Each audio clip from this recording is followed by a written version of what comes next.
अस्सलाम वालेकुम students. Start करते हैं आज के काम का। बिस्मिल्लाहिर्रहमानिर्रहीम। रब्बी इश्रह ली सदरी वयस्सिर ली अमरी वहलुल उक़दतम मिन लिसानी यफ़क़हू क़ौली। आज मैंने सबसे पहले तो आपको ये बता दूं कि जितना भी मटेरियल लास्ट स्टेज पे रिक्वायर्ड था और आखिरी जो टॉपिक थे वो भी सारे गूगल क्लासरूम में अपलोड कर दिए गए, इंक्लूडिंग ये जो आज की स्लाइड अभी मैं आपके साथ शेयर कर रहा हूँ, ये भी सारी की सारी वहाँ पर मौजूद है। लिहाजा आपका सारे का सारा ही मटेरियल जो है वो अपलोड हो गया है, आप वहां से डाउनलोड कर सकते हैं। अब यह है कि आज का हमारा काम कहाँ से शुरू होगा। कुछ काम इसमें से कल हम कर चुके हैं, उससे आगे शुरू करते हैं। नोट्स के एतबार से ही मेरा 62वां नोट्स कलेक्शन स्लाइड्स का है।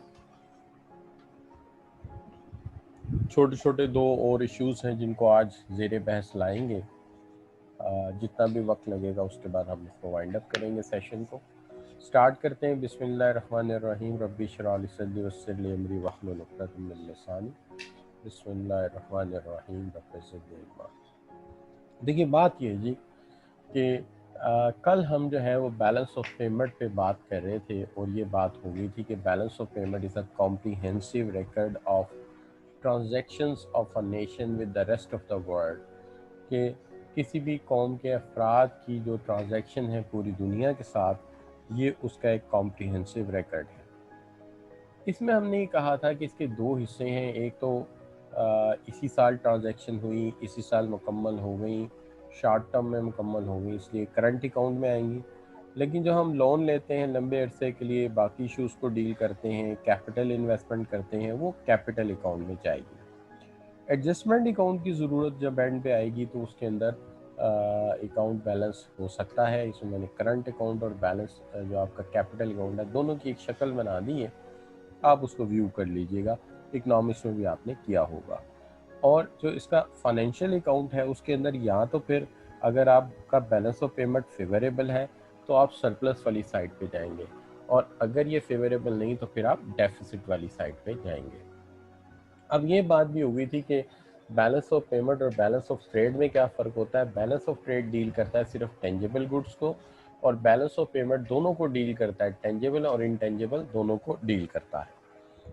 Causes of current account deficit हमने बताए थे कल। उसके अंदर हमने सबसे पहली बात ये कही थी कि जब कोई कंट्री ग्रो कर रहा होता है तो उसे टेक्नोलॉजी इंपोर्ट करने की अशद ज़रूरत पड़ती है, जिसकी वजह से इंपोर्ट प्रेशर बढ़ जाता है, तो बैलेंस ऑफ पेमेंट जो है ये खासा अनफेवरेबल हो सकता है। इसी तरह अगर आपके प्रोडक्ट्स में क्वालिटी डिक्लाइन शुरू हो जाए तो ऐसी सूरत में भी आपका बैलेंस ऑफ पेमेंट अनफेवरेबल हो सकता है, या आपकी इंडस्ट्री सिक है, जब इंटरनेशनल कंपटीशन आता है तो वो उसको फेस नहीं कर पाती, तो ऐसी सूरत में भी आपका बैलेंस ऑफ पेमेंट जो है वो अनफेवरेबल हो सकता है या करंट अकाउंट में डेफिसिट आ सकता है। ऐसे ममालिक जहाँ हाई इन्फ्लेशन होता है, जैसे पाकिस्तान में इस वक्त जो है वो 10% से भी ज़्यादा इन्फ्लेशन है, तो अल्टीमेटली चीज़ें महंगी हो जाती हैं। तो पूरी दुनिया के लोग आपसे क्यों ख़रीदेंगे, वो ऐसी जगह से क्यों ना ख़रीदें जहाँ चीज़ें उन्हें सस्ती मिल सकती हैं। तो वो फिर ऐसी जगह चले जाते हैं जहाँ पे गुड्स इकनॉमिकल होती हैं। इसी तरह फिर एक मसला ये भी होता है कि जो कंट्रीज़ बोरोइंग ज़्यादा करते हैं फिर उसका भी नेगेटिव इम्पैक्ट आता है इसके ऊपर। और कुछ ये भी है कि अगर आपके दुश्मन ज़्यादा हैं, चाइल्ड लेबर प्रोपेगेंडा कर देते हैं, तो ये भी एक इशू है। और अगर आपकी पॉपुलेशन ज़्यादा है तो बहुत सारा पैसा अंदर ही खर्च हो जाएगा, जिसकी वजह से आप एक्सपोर्ट नहीं कर सकेंगे। तो ये चीज़ें आ जाती हैं।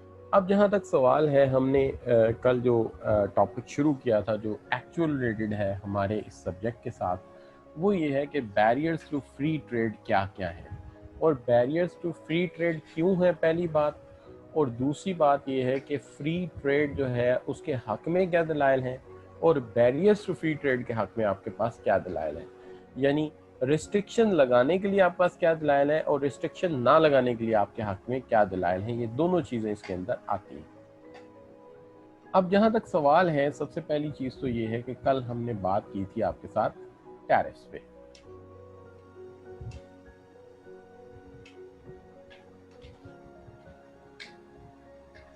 अच्छा, तो हम ये कहते हैं कि हमने कल बात की थी टैरिफ्स के ऊपर।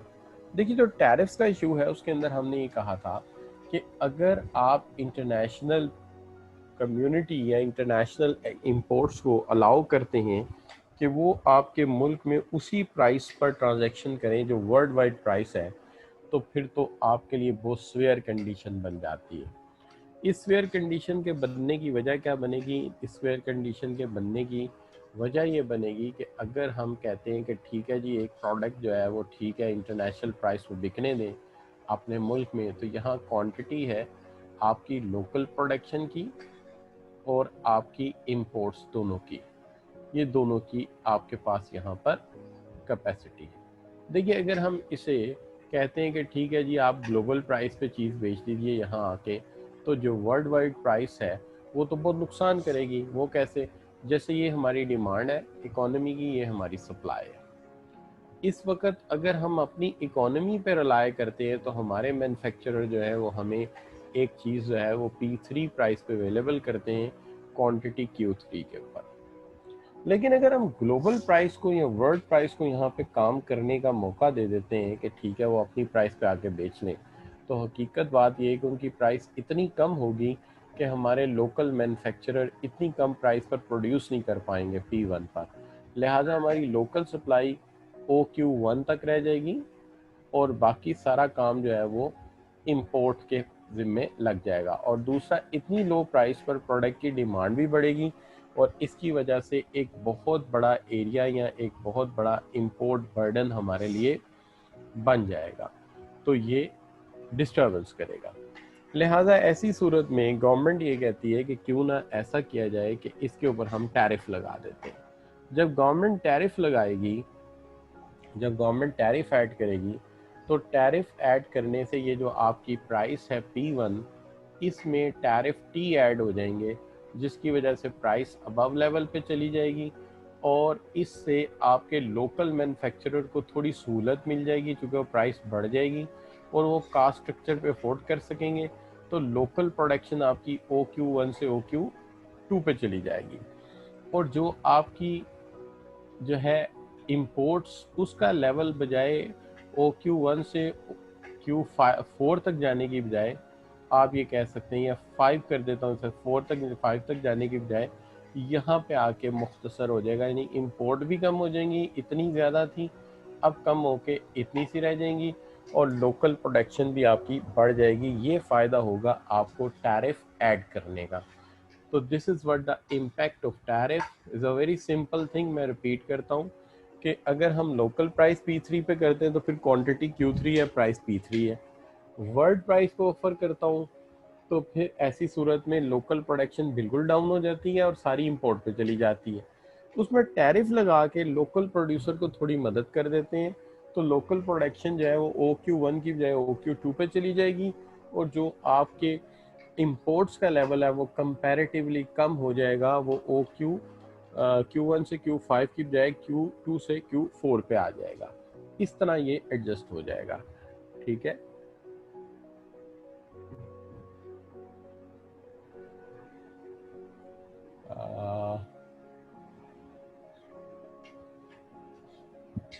क्या स्लाइड सबको ही नजर नहीं आ रही? क्या आप मेरी स्लाइड्स नहीं देख पा रहे? लेट मी सी। एक मिनट, एक मिनट, एक मिनट, मैं ज़रा देखता हूँ इसको क्या मसला है।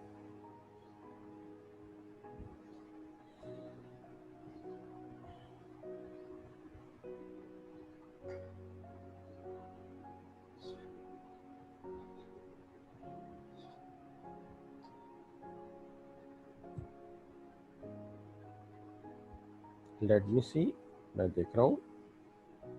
बस एक मिनट आप ठहरिए, अभी हम देख लेते हैं क्या इशू है इसके अंदर।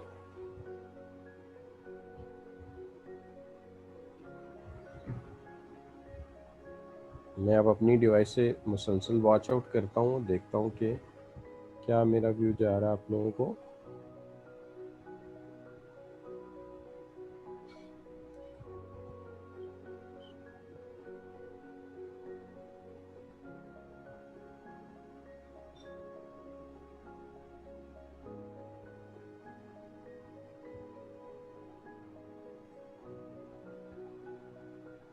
तो आवाज़ मेरा हल जा रही है और स्क्रीन शेयरिंग शायद मैं दोबारा शेयर कर देता हूँ। साउंड जो है वो ज़ाहिर नज़र आ रहा है कि ठीक है, तो मैं स्टॉप करता हूँ स्क्रीन शेयरिंग, दोबारा फिर स्क्रीन शेयर करता हूँ आपके साथ यहाँ से। इसको दोबारा फिर रीशेयर करते हैं हम। अब ये स्क्रीन आपके सामने है। तो चूँकि आपके सामने स्क्रीन पहले नहीं आई, तो बेटर इसलिए कि मैं इसको एक दफ़ा रिव्यू कर देता हूँ। देखिए, सबसे पहले मैंने जहाँ से काम आज शुरू किया, मैंने काम यहाँ से शुरू किया था। मैंने आपसे कहा था कि देखिए, हमने कल जब काम कर रहे थे तो हमने बैलेंस ऑफ पेमेंट पे बात की थी। ये टॉपिक आपकी बुक में नहीं था, यानी आपके कोर्स में नहीं था। मैंने इसको लिंक किया है ताकि आप क्यों इकोनॉमिक्स के साथ इस टॉपिक को लिंक कर दूं, जो टॉपिक आपने इकोनॉमिक्स में पढ़ा है। दूसरा, दो टॉपिक आज पढ़ने थे, एक रिस्ट्रिक्शंस ऑफ फ्री ट्रेड और रिस्ट्रिक्शन ऑन फ्री ट्रेड, और दूसरा revise argument for free trade. ये दो टॉपिक आज हमने अभी करने हैं, और इसके बाद 2-3 टॉपिक और हैं, ज़्यादा बड़े नहीं, छोटे छोटे टॉपिक हैं, तो ये कर लेंगे तो ये वाइंड अप हो जाएगा। अच्छा, अब इसके अंदर सबसे पहले तो बात मैंने ये की थी कि बैलेंस ऑफ पेमेंट जो है is a comprehensive record of transactions of a nation with the rest of the world. पूरी दुनिया के लोगों के साथ एक कौम के अफराद का जो ट्रांजैक्शंस हैं, अगर उनको एक कॉम्प्रिहेंसिव रिकॉर्ड में ले जाएं तो हम इसको कहेंगे ये है balance of payment. Balance of payment जो है, हमने कहा था कि इसके दो हिस्से हैं। एक हिस्सा है जो इसी साल या इसी महदूद मुद्दत में कुछ डील्स हुई और इसी साल वाइंड अप हो गई, हमने उन्हें करंट अकाउंट में ऐड कर दिया। इसके अंदर आपकी ट्रेड गुड्स हैं, ट्रेड सर्विसेज हैं, इन्वेस्टमेंट इनकम है और ट्रांसफर्स हैं।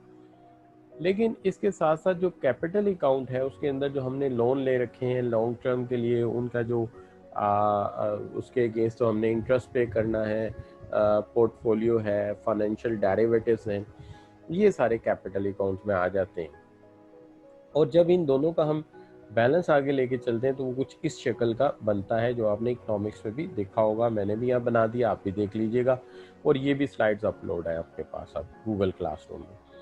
अब अगर आपका बैलेंस ऑफ पेमेंट जो है वो फेवरेबल है, तो फेवरेबल की सूरत में यहाँ पे सरप्लस में चले जाएंगे आप, और अनफेवरेबल की सूरत में आप जो है वो डेफिसिट वाली साइड पे चले जाएंगे।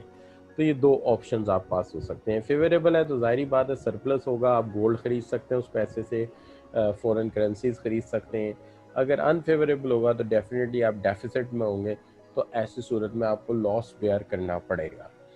अब जो आपका बैलेंस ऑफ पेमेंट और बैलेंस ऑफ ट्रेड का फ़र्क है, ये सिर्फ टेंजिबल गुड्स के साथ डील करता है, फिजिकली जो पेयर होती हैं गुड्स, ये उनको डील करता है। लेकिन सर्विसेज भी हो, गुड्स भी हो, बाकी सारा कुछ हो, तो उसके लिए ज़्यादा बड़ा टोटल और ज़्यादा बड़ा होल जो है बैलेंस ऑफ पेमेंट है। ये याद रहे कि बैलेंस ऑफ पेमेंट का एक पार्ट होता है बैलेंस ऑफ ट्रेड, ठीक है। Balance of payment is whole and balance of trade is a part of it.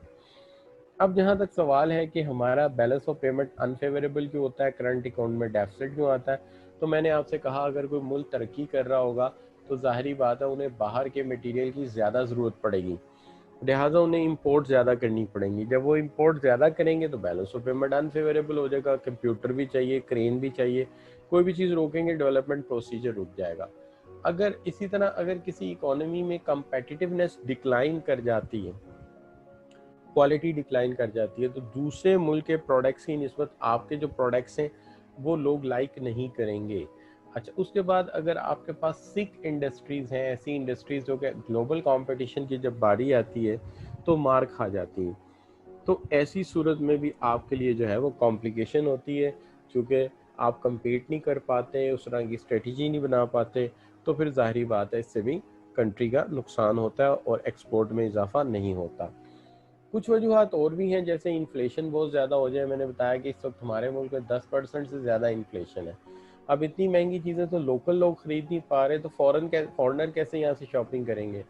इसी तरह अगर हम बारोइंग ज़्यादा कर दें तो हमारे ऊपर नेगेटिव इम्पैक्ट आता है हमारे करंट अकाउंट में, क्योंकि हमें हर दफ़ा उसका सूद भी अदा करना है और पेमेंट भी वापस करनी है।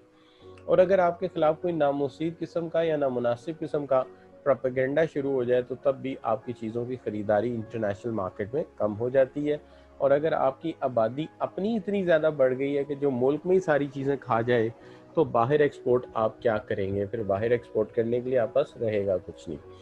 तो ये वो चीज़ें हैं जो कि कॉज करती हैं आपके करंट अकाउंट डेफिसिट को। अब जहाँ तक मसला है रिस्ट्रिक्शन ऑन फ्री ट्रेड की बात करते हैं, जिसको हम प्रोटेक्शनिज्म कहते हैं। प्रोटेक्शनिज्म में जो मटेरियल हमारे पास अवेलेबल है आईसीएमएपी के मुताबिक, उसके अंदर देखिए एक तो टैरिफ्स हैं, कोटाज हैं, एम्बार्गोज हैं, सब्सिडीज़ हैं, एडमिनिस्ट्रेटिव रेगुलेशन है और गवर्नमेंट एक्शन है। ये सारी रिस्ट्रिक्शंस हैं। इसमें सबसे पहले टैरिफ्स हैं। टैरिफ में मैं बात ये कर रहा था कि अगर हम कहते हैं कि हमारे मुल्क में लोकल प्राइस पर चीज़ बेची जाए, तो लोकल प्राइस पर अगर आप चीज़ बेचते हो तो लोकल प्राइस पर प्राइस P3 रहेगी और क्वांटिटी प्रोड्यूस होगी Q3। अगर हम फॉरेन ट्रेड करते ही नहीं, ये लोकल डील कर रहे हैं। लेकिन अगर हम फॉरेन ट्रेड करते हैं तो ये ग्रीन वाला ज़रा देखिएगा, जहाँ पे ग्रीन इंक से मैंने कहा है कि अगर वर्ल्ड प्राइस पे आप बेचते हो तो वर्ल्ड प्राइस पे बेचने से आपकी प्राइस इतनी लो हो जाती है कि इसके दो नुकसान होते हैं। एक तो लोकल प्रोड्यूसर इतनी कम प्राइस पे प्रोड्यूस नहीं कर पाता। जब वो प्रोड्यूस नहीं कर पाता तो लोकल प्रोड्यूसर का शेयर बहुत कम हो जाता है, OQ1 तक रह जाएगा। जबकि सस्ता होने से लोग ख़रीदारी ज़्यादा करेंगे, तो A से लेके B तक ये सारा चीज़ जो है ये इंपोर्ट होगी। इससे इंपोर्ट में बड़ा इजाफा होगा और इस तरह बैलेंस ऑफ पेमेंट बहुत अनफेवरेबल हो जाएगा। इंपोर्ट Q1 से लेके Q5 तक बहुत ज़्यादा है। इसके लिए फिर प्राइस में हम टैरिफ ऐड कर देंगे, ताकि जो चीज़ बाहर से सस्ती आ रही है उसके अंदर थोड़ा टैक्स लगा के टैरिफ ऐड करके, यानी प्राइस प्लस टैरिफ ऐड करके इसकी कीमत को बढ़ाएं। इसकी कीमत को बढ़ाने से लोकल प्रोड्यूसर कुछ अफोर्ड कर सकेगा, या कुछ ऐसे प्रोड्यूसर्स होंगे जो इस कीमत पर प्रोड्यूस करने की पोजीशन में होंगे। नतीजा ये होगा कि ये जो प्रोड्यूसर्स हैं ये हमें प्रोड्यूस कर देंगे, तो हमारा लोकल प्रोडक्शन जो है वो OQ1 की बजाय OQ2 हो जाएगा। यानी आपकी प्रोडक्शन यहाँ से लेके यहाँ तक लोकल इस्तेमाल में आ जाएगी।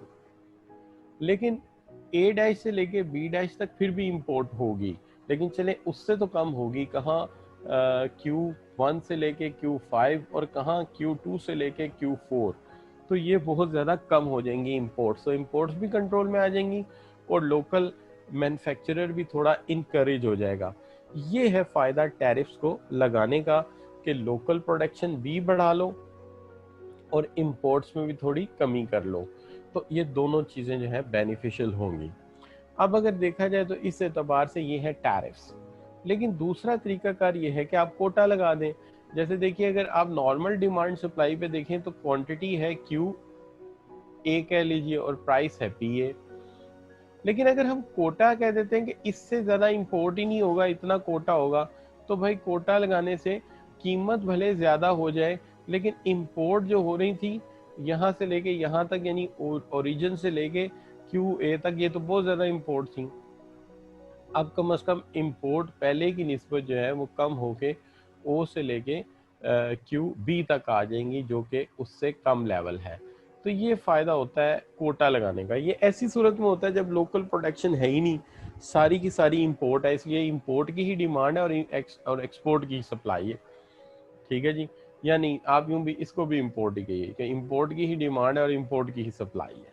हाँ, लोकल यहाँ मैन्युफैक्चरर है ही नहीं, क्योंकि अगर लोकल मैन्युफैक्चरर डालेंगे फिर इस डायग्राम की लॉजिक आपके लिए मुश्किल क्या बल्कि गलत है लॉजिक पे। तो लोकल सप्लाई आपकी import supply and import demand है। ये यहाँ प्रोडक्ट लोकल प्रोड्यूस नहीं होता, जैसे पाकिस्तान में क्रेन प्रोड्यूस नहीं होता। तो अगर हम कहते हैं कि हम वैसे रवायती तौर पे कहें तो जी ये तो इतनी ज़्यादा इंपोर्ट होगी, तो बेहतर है इसका कोटा फिक्स कर दें कि यार इससे ज़्यादा इंपोर्ट हमने करने नहीं देना, ताकि हमारा बैलेंस ऑफ पेमेंट जो है वो किसी हद तक कंट्रोल में रहे। इसको कहते हैं इंपोर्ट कोटा। तो अब दो चीज़ें मुकम्मल हो गई आपकी। कौन कौन सी हो गई जी? टैरिफ हो गए और कोटा हो गया। अब रह गई एम्बार्गोज, उसके अलावा सब्सिडीज एंड एडमिनिस्ट्रेटिव रेगुलेशन। ये तीनों एक ही जगह मैंने लिखी है। देखिए, एम्बार्गोज का मतलब ये है कि आप बैन कर दो। बैन करने के लिए जाहिर है कोई बहाना चाहिए होता है, और बैन करने के लिए बहाना या कोई लॉजिक। जैसे कि यूरोपियन कमीशन ने बैन कर दिया British beef export officially ended 10 years after that impose prevent spread of mad cow disease, के mad cow disease ना फैल जाए इसलिए इसको हम बैन कर देते हैं। इसी तरह बाज़ मुल्कों ने पाकिस्तान के टेक्सटाइल पे जो है वो बैन लगा दिया था, नहीं टेक्सटाइल पे सॉरी कारपेट्स पे लगा दिया था। और कारपेट्स के जो क्योंकि सेल बहुत ज़्यादा थी तो कारपेट्स की सेल को रोकने के लिए एम्बार्गो लगाया था और बहाना लगाया था चाइल्ड लेबर का कि आपके यहाँ चाइल्ड लेबर इस्तेमाल हो रही है, लिहाजा चाइल्ड लेबर की वजह से हम इंपोर्ट नहीं करेंगे। तो ये एम्बार्गो होता है, पाबंदी। उसके अलावा फिर एक तरीकाकार ये है जैसे कि आप ये कह सकते हैं कि आप सब्सिडीज जो हैं वो दे दें। तो एक होता है subsidies on domestic product to give the price advantage over import. जो देखिए अगर फर्ज कर लीजिए कि वही मिसाल ले लेते हैं कि लोकल साइकिल जो है वो 15,000 की है, ठीक है, और इम्पोर्टेड साइकिल जो है वो 5,000 की है, तो गवर्नमेंट लोकल मैन्युफैक्चरर को स्टील इलेक्ट्रिसिटी पे इतनी ज़्यादा सब्सिडी दे देते हैं कि वो कहते हैं जी ये सब्सिडीज ले लीजिए लेकिन कीमत 5,000 ही कीजिए। तो ये फिर अल्टीमेटली कंपटीशन पे आ जाता है। तो बजाय इसके कि एक्सपोर्ट को जो है वह बजाय इसके कि इंपोर्ट को रोके, वो इंपोर्ट को नहीं रोकते। जो इंपोर्ट सब्स्टिट्यूशन बनाने वाले हैं उनको सस्ती बिजली, सस्ता पेट्रोल और सस्ता मटेरियल दे देते हैं ताकि इंपोर्ट के मुकाबले में अपनी चीज़ें ज़्यादा अच्छी बनना शुरू हो जाएं। तो जब ज़्यादा अच्छी चीज़ें अपनी बननी शुरू हो जाएंगी तो अल्टीमेटली इंपोर्ट्स कम हो जाएंगी। इसके अंदर मैं जैसे एक एग्जांपल देता हूँ, पाकिस्तान में इसमें सबसे ज़्यादा इंपोर्ट हो रहा है मोबाइल और कंप्यूटर बहुत ज़्यादा हो रहा है। इस वक्त अगर गवर्नमेंट अपने मैन्युफैक्चरर्स को जो कि मोबाइल और कंप्यूटर बना सकते हैं उनको कहे कि हम आपको सस्ता इंपोर्ट परमिट दे देते हैं और आपको बिजली सस्ती कर देते हैं और हमें मोबाइल चाहिए इसी क्वालिटी का और इससे सस्ता या इसके बराबर, तो अल्टीमेटली इंपोर्ट के ऊपर कुछ रिस्ट्रिक्शन लग सकेंगी। इसको कहते हैं सब्सिडीज। सब्सिडीज याद रखें इंपोर्ट में नहीं दी जाती, जो आपके वो फर्म जो इंपोर्ट सब्स्टिट्यूशन बनाती हैं उन्हें दे दी जाती है। इससे भी एम्बार्गो, इससे भी एक रुकावट हायल हो जाएगी। फिर एक तरीका है एडमिनिस्ट्रेटिव रेगुलेशन का। जापान तो सारा काम ही इस तरह से करता है। बज़ाहिर जापानीज कहते हैं हम तो बिल्कुल पाबंदी नहीं करते, जो मर्जी बेचो हमारे मुल्क में आके, लेकिन इतनी ज़्यादा एक्सेसिव किस्म की उन्होंने डॉक्यूमेंटेशन और उसकी अप्रूवल के तरीके रखे हुए हैं कि वो एडमिनिस्ट्रेटिवली चीज़ अपने मुल्क में इंपोर्ट कम होने देते हैं। उसका तरीकाकार बड़ा आसान है। वो ये कहते हैं जी पहली बात ये है कि जो आपने इंपोर्ट करना है हमें पहले फॉर्म भेजें, इतने अरसा पहले बताएं। फिर जो चीज़ बेचनी है आप अपने मुल्क से लेके आए, पैकिंग हमारे मुल्क में आके करें, और पैकिंग हमारे मुल्क में आके करें, फिर हमारी ज़ुबान में लिखें, एक्सपायरी वगैरह ये वो इतना बड़ा प्रोसीजर है कि कंपनियां भाग जाती हैं और कहती हैं यार ये हमारे बस की बात ही नहीं है। तो ये एडमिनिस्ट्रेटिव होते हैं। फिर एक होते हैं गवर्नमेंट एक्शंस, इस पर कल भी बात की थी मैंने। गवर्नमेंट एक्शंस ये हो सकते हैं कि वो एक्सचेंज रेट डेप्रिशिएट कर दें। ये पहले भी बात हो चुकी है कि एक्सचेंज रेट डेप्रिशिएट करने से एक्सपोर्ट सस्ती होंगी तो अल्टीमेटली एक्सपोर्ट चीप हो जाएंगी, एक्सपोर्ट बढ़ेंगी, ठीक है जी, और इंपोर्ट एक्सपेंसिव हो जाएंगी, यानी इंपोर्ट महंगी हो जाएंगी, और जो चीज़ महंगी हो जाती है ज़ाहिर है वो कम खरीदी जाएगी, इसलिए इंपोर्ट्स में कमी आ जाएगी। दूसरी तरफ एक फौरी तौर पर हल ये किया जा सकता है कि किसी भी तरीके से इकोनॉमी को डिफ्लेट किया जाए। डिफ्लेट करने का मतलब ये है कि अपनी प्राइसेस किसी भी तरह से कम करें ताकि इधर से चीज़ें वहाँ जा सकें। और फिर एक तरीका है एक्सचेंज कंट्रोल का कि जितने एक्सपोर्टर बाहर एक्सपोर्ट कर रहे हैं वो पैसा डॉलर में आ रहा है, लेकिन डॉलर इन्हें ना दें, आप इन्हें पैसा रुपए में कन्वर्ट करके दें ताकि ये फॉरेन गुड्स ज़्यादा ना खरीदें, यानी इंपोर्टेड गुड्स ज़्यादा ना खरीदें, दुबई वगैरह से चीज़ें ना मंगवाएं, ये इनको लोकल चीज़ें ही इस्तेमाल करनी पड़ेंगी। तो ये भी एक एक्सचेंज कंट्रोल है कि जो चीज़ बाहर से जो पैसा आएगा वो डॉलर में आएगा तो डॉलर को रोक लेते हैं, आने नहीं देते। फिर आगे आ जाता है नॉन मॉनेटरी मेजर। सवाल ये है नॉन मॉनेटरी मेजर्स क्या है। नॉन मॉनेटरी मेजर्स में ये है कि एग्जीबिशन अरेंज करें जाकर दूसरे मुल्कों में, अपने प्रोडक्ट से रोशनास कराएं बाहर की अवाम को ताकि वो आपके प्रोडक्ट्स को ज़्यादा खरीदें। और फिर ये भी है कि जो एक्सपोर्टर्स हैं ऐसा क्यों नहीं करते कि आप एक्सपोर्टर्स को टैक्स रीबेट दे दें, उन्हें टैक्स माफ़ कर दें या उन्हें आप सब्सिडीज़ दे दें ताकि उनको एक्सपोर्ट करने में आसानी हो और उनके लिए लोन भी अरेंज करें तो एक सब्सिडाइज इंटरेस्ट रेट पे करें ताकि उनकी कॉस्ट कम हो और वो ज़्यादा एक्सपोर्ट कर सकें। तो ये नॉन मॉनेटरी मेजर्स लिए जाते हैं। अब आ जाते हैं आप इस तरफ कि देखिए जो जो सवाल है वो है कि एक्सपोर्ट प्रमोट किए जाएं और इंपोर्ट सब्स्टिट्यूशन बनाए जाएं। जो जो चीज़ें बाहर से आ रही हैं उस पर बैठ के काम करें कि यार ये चीज़ें लोकली क्यों नहीं आप प्रोड्यूस कर लेते हैं। जैसे मोबाइल और लैपटॉप है, लोकल बनाए जा सकते हैं, कोई बड़ी चीज़ नहीं है। अगर एक एक कौम जो है जहाज़ बना सकती है, फाइटर एयरक्राफ्ट बना सकती है, तो ये कौन सी बड़ी चीज़ है। और एक्सपोर्ट जो है उन्हें प्रमोट किया जाए, उनके लिए कैंपेन की जाए, उन्हें सपोर्ट किया जाए ताकि एक्सपोर्ट बढ़े। लेकिन सवाल ये है कि हमारे पास इस चीज़ के लिए क्या यानी कि कह सकते हैं कि आर्गूमेंट है कि हमें बाहर से आने वाली प्रोडक्ट्स को रोकना चाहिए। What argument we have to restrict the free trade. देखिए हमारे पास जो इसके लिए आर्गूमेंट है, सबसे पहला तो ये आर्गूमेंट है कि हमारी पास ऐसी इंडस्ट्रीज हैं जो जस्ट अभी कारोबारी दुनिया में दाखिल हुई हैं, यानी उन्होंने जस्ट इस पे काम करना शुरू किया है। अगर हम बाहर के प्रोडक्ट्स को ओपन इंपोर्ट होने देंगे तो हमारा लोकल प्रोडक्ट उनके सामने खड़ा नहीं हो सकेगा, क्योंकि ये इंडस्ट्रीज अभी इन्फेंट इंडस्ट्रीज हैं, अभी ये उस लेवल तक नहीं पहुंची। जैसे कि हमारी सॉफ्टवेयर इंडस्ट्री है, इतनी बहुत ज़्यादा वेल इस्टेब्लिश नहीं है। इसी तरह हमारी जो है वो फ़ैन बनाने की इंडस्ट्री है, पेंट बनाने की इंडस्ट्री है, ग्लोबल लेवल पे ये अभी इतनी ज़्यादा सॉलिड नहीं हुई, लिहाजा हमें रिस्ट्रिक्ट करना चाहिए ताकि इनको बाहर का मुकाबला फेस करना ही ना पड़े। इसमें कोई शर्माने वाली बात भी नहीं है। देखिए अगर बच्चा छोटा हो तो क्या आप उसका माइक टाइसन से मुकाबला थोड़ी कराएंगे, पहले आप कहेंगे कि इसके मसल स्ट्रांग होने दो फिर लड़ने देंगे। तो ऐसा ही होता है सेव करने के लिए, ठीक है नहीं। इसी तरह प्रिवेंट करें डंपिंग्स को। डंपिंग को प्रिवेंट इस तरह से किया जाता है कि डंपिंग होती क्या है। देखिए बड़ी आसान सी मिसाल है, इंडियन गवर्नमेंट सबसे ज़्यादा डंपिंग करवाती है कि एक चीज़ उनको अपने मुल्क में पड़ रही है $10 की, उसका इंटरनेशनल प्राइस $7 है, ठीक है जी।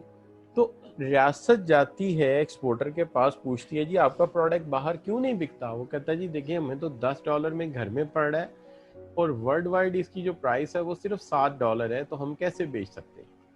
तो वो गवर्नमेंट उन्हें कहती है कि आप जाके बेच आएं, जितना पीस बिकेगा, जितना माल बिकेगा, हर यूनिट पे हम आपको $3 अपनी तरफ से दे देंगे।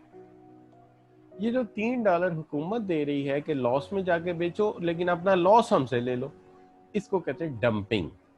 अब आपके मुल्क में कोई ऐसी चीज आके बेचे जो पड़ती तो $10 की है लेकिन वो $7 की आके बेच रहा है, तो आपके अपना प्रोड्यूसर तो गया, और आपका अपना प्रोड्यूसर गया तो आपके मुल्क में जॉब्स का भी बेड़ा गर्क हो जाएगा। लिहाजा ज़रूरत है कि हम इन डंपिंग को रोकने के लिए भी रिस्ट्रिक्शंस लगाएं ताकि डंपिंग का रिस्पॉन्स डंपिंग से करें, और इसी तरह फिर प्रिवेंट करें establishment of foreign based monopolies के। ऐसा ना हो कि फॉरेन बेस्ड मोनोपलीज आपके मुल्क में आ जाएं और फिर वो लोकली आपकी किसी प्रोडक्शन को होने ही ना दें। जैसे मिसाल के तौर पे, शायद मेरी मिसाल से आप एग्री करें या ना करें, आपको ये मानना पड़ेगा कि हमारे यहाँ ऑटोमोबाइल इंडस्ट्री में टोयोटा आया, उसके साथ होंडा है, उसके साथ सुजुकी है। जब भी कभी लोकल मैन्युफैक्चरर गाड़ी बनाने का सोचता है, ये तीनों कंपनीज उसे डिस्ट्रीब्यूटर ही नहीं मिलने देती। सारे डिस्ट्रीब्यूटर ये खरीदे हुए इन्होंने, यानी अगर लाहौर में कार डिस्ट्रीब्यूटर्स की जितनी तादाद है वो सारी इनके साथ कॉन्ट्रैक्ट में, तो नया डिस्ट्रीब्यूटर ही नहीं है। तो ये एक बड़ी मुश्किल सिनेरियो हो जाती है नई कंपनीज के लिए कि आपके मार्केट में मोनोपोलिस क्रिएट हुई है, तो लोकल मैन्युफैक्चरर नहीं आ सकता। फिर भी अभी रिसेंटली, इससे पहले एडम मोटर्स ने एक ट्राई की थी, वो कामयाब नहीं हुई। फिर अब जो है वो रोड प्रिंस ने एक ट्राई की है, और इसी तरह जो है वो एक आध ट्राई जो है वो एक और कंपनी है उन्होंने भी की है, और उन्होंने भी गाड़ी लॉन्च की है, और उनकी गाड़ी थोड़ी सेल भी हो रही। अब आगे आ जाता है to reduce the inflation of influence of trade, to reduce the influence of trade on customer taste. क्योंकि एक ये भी बात है कि हमें ये मानना पड़ेगा कि जो फ्लेवर लग जाता है कस्टमर को अगर वेस्टर्न प्रोडक्ट्स का या वेस्टर्न टेस्ट लग जाता है बर्गर का या कोई और, तो फिर बड़ा मुश्किल हो जाता है लोकल लोगों को उसके साथ compete करना। तो ये तो अल्टीमेटली फिर आप अपने कस्टमर को भी चोड़ करने वाली बात करते हैं और उसका टेस्ट बदल देते हैं। अब इसका थोड़ा सा आप ये भी कह सकते हैं कि एक prevent the import of harmful goods, कुछ हार्मफुल गुड्स भी होती हैं वो नुकसान करती हैं, जैसे सिगरेट्स हैं, सिगार हैं, ठीक है जी, लाइव एनिमल्स हैं। तो हमारी कोशिश होती है कि इनको रिस्ट्रिक्ट करेंगे, अपने मुल्क में आने हम ना दें, क्योंकि लाइव एनिमल आएंगे तो अपने साथ डिजीजेस भी लेकर आएंगे। और फिर सेल्फ सफिशिएंसी भी एक हमारा मकसद होता है कि सारी ज़िंदगी हम दूसरे मुल्कों से लेकर ही काम नहीं चलाएंगे, कुछ ना कुछ ये भी होना चाहिए कि हमें जो है वो कुछ ना कुछ हमें ये भी होना चाहिए। थैंक यू मंसूर, मुझे पता चल रहा है, मैंने इसलिए वो क्लियर किया था सारा। अच्छा, तो अब बात ये है कि सेल्फ सफिशिएंसी भी एक हमारा मकसद है कि हम सेल्फ सफिशिएंट हों, अपने मुल्क में बहुत सारी चीज़ें बना सकें, ताकि एट द वॉर या एट अ प्रॉब्लम ये ना हो कि हम टोटली डिपेंडेंट हो पूरी दुनिया पे, तो फिर हमें रिट्रीट करना पड़ेगा। एक बात तो अंडरस्टूड है कि गल्फ वॉर के बाद एक बात क्लियर हो गई है कि दुनिया में सिर्फ वेपन रखने वाला कंट्री सुपर पावर नहीं है। दुनिया की सुपर पावर वो है जिनके पास वेपन्स भी हैं, खुराक भी है और अपनी ज़रूरी इंग्रेडिएंट्स भी हैं, यानी उनकी डिपेंडेंसी दूसरों पर कम है। लेकिन ऐसे मुल्क भी कम है, ऐसा कोई मुल्क शाज़ो नादर ही आपको नज़र आएगा जो हर चीज़ बना लेता हो, तो ये ज़रा मुश्किल ही नज़र आएगा। आप कहेंगे शायद चाइना वगैरह में भी अब फूड बहुत ज़्यादा इंपोर्ट होता है, तो डिपेंडेंसी बहरहाल ज़्यादा है। लेकिन जो लोग फ्री ट्रेड के हक में हैं वो क्या पेश करते हैं, वो रिवाइज केस पेश करते हैं टू सपोर्ट देयर आर्गुमेंट। तो वो रिवाइज केस पेश करते हैं टू सपोर्ट देयर प्रोडक्ट। तो वो प्रोडक्ट को सपोर्ट के लिए जो है वो रिवाइज केस पेश करते हैं, और वो रिवाइज केस जो है वो ये है कि यू कैन सी दैट के वो कहते हैं कि थ्योरी ऑफ कंपैरेटिव एडवांटेज का वो हवाला देते हैं। वो कहते हैं जी बात ये है, जिस चीज़ में हम सस्ता प्रोड्यूस कर सकते हैं, लो कास्ट प्रोड्यूस कर सकते हैं, जिस चीज़ के वसाइल हमारे पास ज़्यादा है वो हम बना लेते हैं, और जिस चीज़ के वसाइल दुनिया भर के पास ज़्यादा है वो बना ले। इस तरह exchange of resources and exchange of goods से दुनिया के रिसोर्सेज का बेस्ट इस्तेमाल हो सकेगा, बेस्ट यूज हो सकेगा दुनिया के रिसोर्सेज का। तो बेहतर ये है कि हम ये कर लें। कुछ ये भी है कि वो कहते हैं कि अगर हम रिस्ट्रिक्शन कम करेंगे तो इससे ट्रेड क्रिएट होगी, हुजम बढ़ेगा, लो कास्ट प्रोडक्ट लोगों को दस्तयाब हो सकेंगे, तो ये इकोनॉमिकल होगा। अब इसमें दो आर्गूमेंट हैं। एक ये है कि हमने एक दफ़ा हिसाब किया कि पाकिस्तान में उस वक्त कॉफ सिरप जो है, खांसी का सिरप, वो 35 रुपए का था और इंडिया में 8 रुपए का था। तो एक बात ये है कि हम अगर उनका सिरप पीते हैं तो हमारे कितने पैसे बच जाएंगे, हमारे जो है वो 27 रुपए बच जाएंगे, ठीक है जी। अच्छा, लेकिन जब हम अपनी करेंसी में कन्वर्ट करके देखते हैं उसे, लेकिन उसमें यह है कि अपना मैन्युफैक्चरर जो है वो वाइंड अप हो जाएगा और शायद जॉब्स भी जाएंगी। लेकिन दूसरी तरफ ये भी कहा जाता है कि अगर इतना सस्ता कफ सिरप मिल जाए तो जो पैसे बचेंगे वो भी तो इकोनॉमी के फायदे में इस्तेमाल हो सकते हैं। तो there are number of argument for that. अब इसमें यह है कि इससे कहते हैं कि अगर फ्री ट्रेड हो तो इससे एक्सपोर्ट्स में इजाफा होगा। जाहिर है आप दूसरे को खुला माल बेचने देंगे तो आपको भी किसी इंडस्ट्री में स्पेशलाइज होगा, आप वो अच्छा बेच लेंगे, और इसी तरह इकोनॉमीज ऑफ स्केल आपको मिल जाएंगी, जिसके अंदर हर मुल्क जिस चीज़ में स्पेशलाइज करेगा उसको लार्ज स्केल पे पैदा करेगा। और लार्ज स्केल पे आप जानते हैं, आपने long run aggregate cost curve, long run average cost curve पढ़ी होगी कि जब हम जो है वो एक बहुत ज़्यादा प्रोडक्शन लेवल पे जाते हैं तो जो चीज़ शुरू में 1000 रुपीज़ की पड़ रही होती है, जब आप लीज कॉस्ट पे जाते हैं पता लगता है वो 200 रुपये में प्रोड्यूस हो जाती है। वजह, मास प्रोडक्शन में चीज़ सस्ती सस्ती और सस्ती हो जाती है, इससे इकोनॉमीज ऑफ स्केल मिल जाते हैं। इससे कंपटीशन में इजाफा होता है, और कंपटीशन में हमेशा कंज्यूमर को दो फायदे मिलते हैं, एक तो उसे प्राइस में फ़ायदा मिलता है और दूसरा उसे क्वालिटी में फ़ायदा मिलता है। तो इससे आपके कंज्यूमर को बहुत फ़ायदा है। ठीक है जी। तो कहते हैं ट्रेड जो है वो हमेशा इंजन ऑफ ग्रोथ है। जिन जिन मुल्कों ने ओपन ट्रेड की वो आज दुनिया में ज़्यादा ग्रो कर गए। इसके बाद ये है कि make use of surplus raw material. अगर आप ट्रेड करेंगे तो अल्टीमेटली जो आपका सरप्लस रॉ मटेरियल है उसका यूज़ हो जाएगा, दूसरे मुल्क यूज़ कर लेंगे और उसके भी आपको कोई पैसे मिल जाएंगे जो जो गल सड़ रहा है आपके पास। और टैरिफ जो है वो इनकरेज करेंगे इन एफिशिएंसी को। अगर आप प्रोटेक्शन देंगे तो आपकी इंडस्ट्री कभी भी ग्रो नहीं करे, यानी कभी भी क्वालिटी बेटर नहीं करेगी, अपने आप को इम्प्रूव नहीं करेगी। तो इससे ये नुकसानात हो सकते हैं। तो ये है वो जो कल का हमारा टॉपिक था और ये आपकी प्रेजेंटेशन ही मेरे नोट्स प्रेजेंटेशन जो थी इसका नंबर था, इसका जो मैंने बताया था आपको वो था 62। अब दो चीज़ों को मैंने अलग अलग किया है, एक 63 और एक 64 पे एक दो टॉपिक को स्प्लिट किया है मैंने। मैं अब इनको स्टॉप करता हूँ, उस टॉपिक की तरफ चलता हूँ। इस टॉपिक में मैंने इतनी ही बात करनी थी। Government interference in international trade, free trade अच्छी है या रिस्ट्रिक्शन अच्छी है, दोनों के ऊपर मैंने बात करनी थी। अब मैं इस वक्त इसको स्टॉप कर रहा हूँ और मैं आपके साथ शेयर कर रहा हूँ एक दूसरी प्रेजेंटेशन जो कि रिलेटेड है इससे नेक्स्ट टॉपिक के साथ। अब जो मैं नेक्स्ट टॉपिक आपके साथ शेयर कर रहा हूँ वो प्रेजेंटेशन के एंगल से अगर देखा जाए तो मेरे 63वें नोट्स हैं या नोट स्लाइड्स हैं जो मैं आपके साथ शेयर कर रहा हूँ इस वक्त। ये रही, ये आपके सामने आ गई। मैंने इनको मैक्सिमाइज भी कर दिया आपके सामने। तो ये 63rd नोट्स हैं मेरे इस टॉपिक के हवाले से, इस सब्जेक्ट के हवाले से। इसमें अब दो मेन टॉपिक मेरे पास हैं।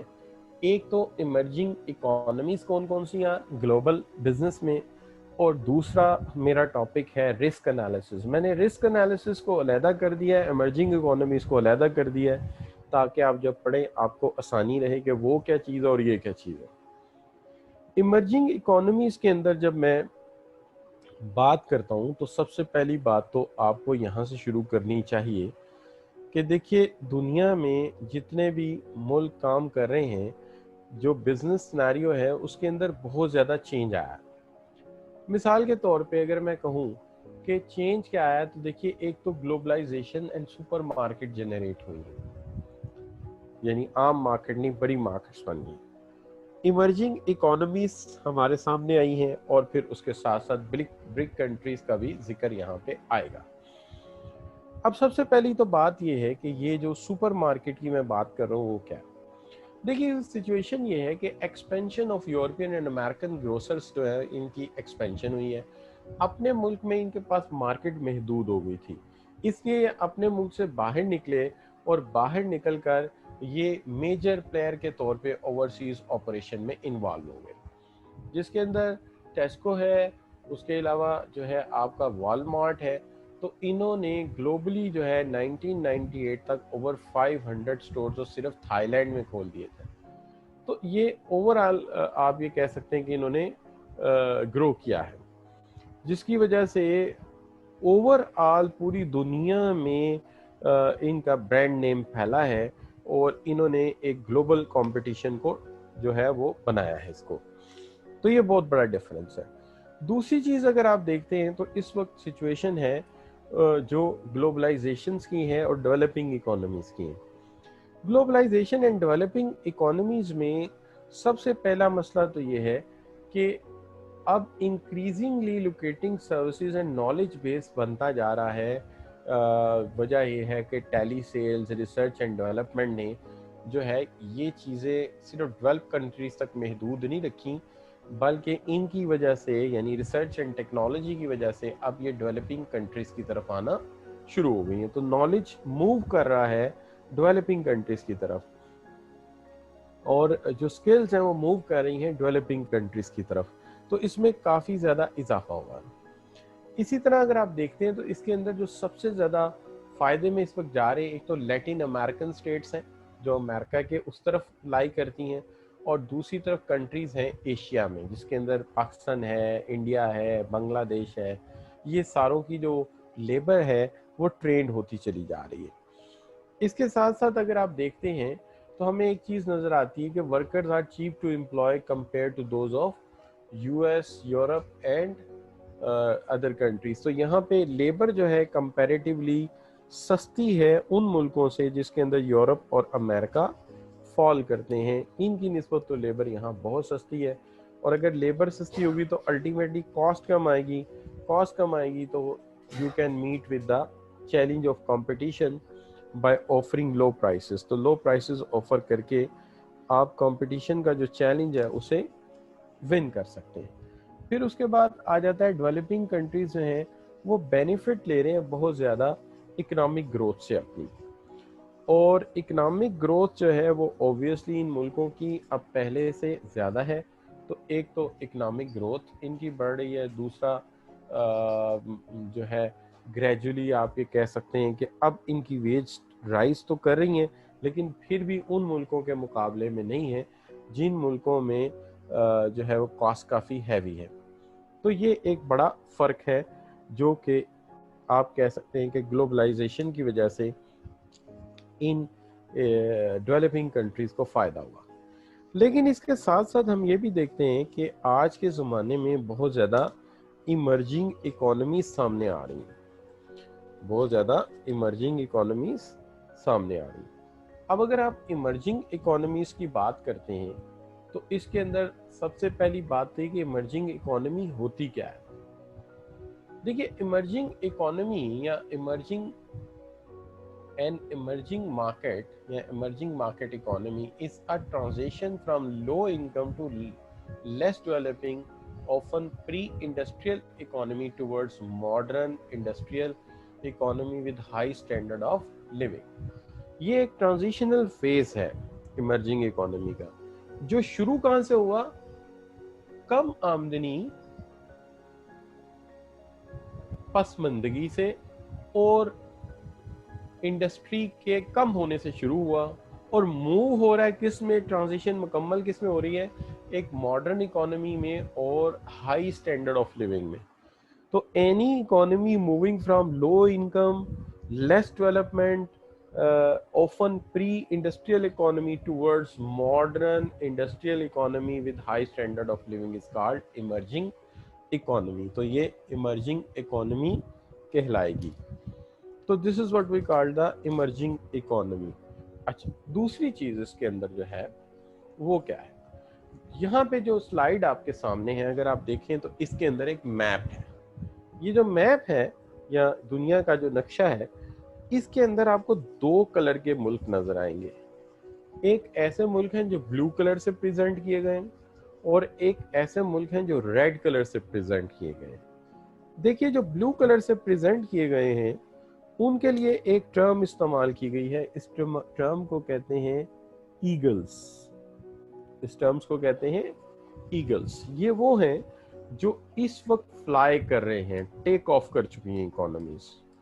ये वो इकोनॉमीज हैं जो इस वक्त टेक ऑफ कर चुकी हैं, इससे हम इनको ईगल्स कह रहे हैं। जैसे कि रशिया है, चाइना है, इंडिया है और ब्राज़ील है, ये टेक ऑफ कर चुके हैं, इससे हम इनको कह रहे हैं ये ईगल्स हैं। तो ये जो ईगल्स हैं, ये इनको हम कहते हैं these are the BRIC countries, BRIC।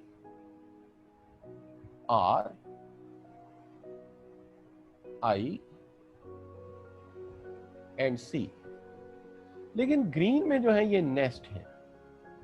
Nest का मतलब ये है कि इन नेस्ट में वो एग्स मौजूद हैं जिससे आने वाले दौर में ईगल पैदा हो जाएंगे इंशाल्लाह। तो ये वो कंट्रीज हैं जहाँ पे एग्स मौजूद हैं, लेकिन आने वाले दौर में यहाँ पर जो है वो ईगल्स प्रोड्यूस हो जाएंगे, चिक्स प्रोड्यूस हो जाएंगे जो ईगल बनेंगे, जिसके अंदर साउथ अफ्रीका नज़र आ रहा है आपको, नाइजीरिया नज़र आ रहा है, इजिप्ट नज़र आ रहा है, यूक्रेन नज़र आ रहा है, पाकिस्तान नज़र आ रहा है, ठीक है जी, बांग्लादेश नज़र आ रहा है आपको, मलेशिया नज़र आ रहा है, वियतनाम नज़र आ रहा है, इधर से कोलंबिया, पेरू, चिली, अर्जेंटीना। ये है वो नॉर्थ अमेरिकन स्टेट जिनका भी जिक्र आया था आपके सामने। ठीक होगी बात? तो ये जो है ये क्रिएट हो जाएंगी इस सेंस में, they will be the future players इंशाल्लाह। यू सी इसके मामले में अगर आप देखते हैं तो जो मेन पॉइंट्स हमारे सामने आते हैं, पहला पॉइंट जो सामने आता है वो ये आता है कि emerging market economy is an economy that is in the process of becoming a developed country. ये प्रोसेस में है डेवलप कंट्री बनने के। दूसरी बात, emerging market economy typically featured as unified currency, stock market and banking system. जिनके पास banking system है, स्टॉक मार्केट है, यूनिफाइड करेंसीज है, in the process of industrialisation, यानी इनके पास एक करेंसी है, दो दो करेंसी अलग-अलग नहीं है, जिनकी अपनी करेंसी है, अपना एक सिस्टम है, सेंट्रल बैंक मौजूद है, स्टॉक एक्सचेंज का सिस्टम मौजूद है, ये भी चीज़ है। तीसरी चीज़ जो है वो ये है कि इमर्जिंग मार्केट इकोनॉमीज वो हैं जो कि ग्रेटर रिटर्न्स पे करती हैं टू इन्वेस्टर्स। आप देखिए कि पाकिस्तान अगर यूरो बॉन्ड इशू करता है तो धड़ाधड़ इंटरनेशनल मार्केट में बिक जाता है। उसकी वजह वो जानते हैं कि हम कंपैरेटिवली रिटर्न ज़्यादा पे करते हैं। तो यहाँ पे रैपिड ग्रोथ होने की वजह से रिटर्न ज़्यादा है इन्वेस्टमेंट में, इसलिए फॉरेन डायरेक्ट इन्वेस्टमेंट भी आ रही है। लेकिन उसके साथ साथ ये भी याद रखें कि इसके अंदर ग्रेटर एक्सपोजर ऑफ रिस्क भी है, क्योंकि अभी हम डेवलप हो रहे हैं, तो किसी वक्त बबल फूलता है और किसी वक्त बबल फट भी सकता है, तो रिस्क भी अपनी जगह मौजूद है। अब यहाँ पे what is an emerging market. देखिए, इमर्जिंग मार्केट हम कहते हैं ऐसी इकोनॉमी को जहां पर डेवलपिंग नेशंस के पूरे जरासीम मौजूद हैं और वो डेवलप हो सकते हैं। इसके अंदर बहुत सारे ऐसे मुल्क हैं, लेकिन इसके अंदर जो इंटरेस्टिंग बात है जो मैंने इन्वेस्टोपीडिया से देखी जाके, वो ये है कि ये इमर्जिंग इकोनॉमी जो है, इनके अंदर वो तमाम कैरेक्टरिस्टिक्स मौजूद हैं कि ये डेवलप हो सकते हैं। इनके अंदर वो तमाम पोटेंशियल मौजूद है जिससे ये ग्लोबल इकोनॉमी का एक बड़ा हिस्सा बन सकते हैं, और इनके पास वो लिक्विडिटी, इक्विटी और फॉरेन डायरेक्ट इन्वेस्टमेंट की अपॉर्चुनिटीज मौजूद हैं। ये कौन से मुल्क हैं देख लेते हैं, कौन से मुल्क हैं। इन मुल्कों में जो इन्वेस्टोपीडिया कहता है 2018 में जब मैंने देखा था, वो कहता है इसके अंदर इंडिया है, मैक्सिको है, रशिया है, पाकिस्तान है, सऊदी अरेबिया है, चाइना है और ब्राज़ील है, जो कि इस तरह की तमाम फैसिलिटीज अपने पास रखते हैं फ्यूचर के लिए। अब जहां तक सवाल है इमर्जिंग मार्केट्स का, अगर मैं कहूं कि इमर्जिंग मार्केट्स में जो करैक्टरिस्टिक्स पाए जाते हैं उसके एतबार से देखा जाए तो एक दूसरी इंफॉर्मेशन के मुताबिक साइज के एतबार से अगर मैं देखता हूं तो सबसे ऊपर चाइना है, उसके बाद इंडिया का नंबर है, फिर ब्राज़ील का नंबर है, फिर रशिया का नंबर है, फिर मैक्सिको का है, फिर इंडोनेशिया का है और टर्की का है। तो ये सब जो है वो ग्रोइंग इमर्जिंग मार्केट के तौर पे हमें सामने नजर आ रहे हैं। अब इसके अंदर जो ब्रिक कंट्रीज का जिक्र आया था, ब्रिक कंट्रीज के अंदर आप क्या आ जाते हैं, जिसके अंदर ब्राज़ील है, रशिया है, इंडिया है और चाइना है। ये आपके जो है वो 4 ममालिक हैं जिनका अभी मैंने आपके साथ जिक्र किया। अब ये जो ब्रिक कंट्रीज हैं, अगर आप ये मेरे से कहें कि इनके अंदर क्या खास खूबियां हैं, तो तकरीबन वही खूबियां हैं जिससे पहले मैंने गिनवाई है इमर्जिंग मार्केट के हवाले से, लेकिन स्पेसिफिकली इन 4 मुल्कों के एतबार से अगर आप देखें तो ऑलमोस्ट सेम पॉइंट्स हैं। पहली बात यह है कि इनकी ग्रोथ फास्ट है, इनकी इकोनॉमिक फाउंडेशंस बेहतर हो रही हैं, इनके पास लार्ज पॉपुलेशन है, यानी काम करने वाली बहुत बड़ी लेबर फोर्स है इनके पास।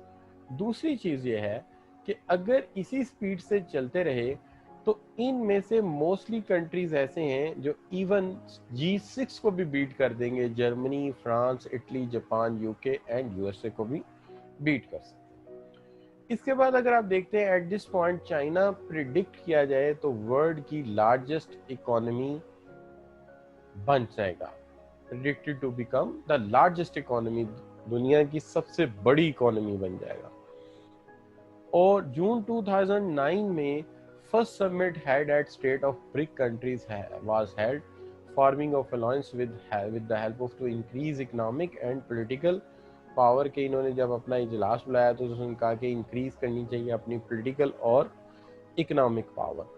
तो इससे एक ये भी है कि इनके अंदर एक अवेयरनेस ये भी है कि हमने सियासी तौर पे भी ताकत हासिल करनी है और मुआशी तौर पे भी करनी है, और ये खासी अलार्मिंग सिचुएशन हो सकती है दूसरे पॉलिटिकल रिस्पेक्ट से।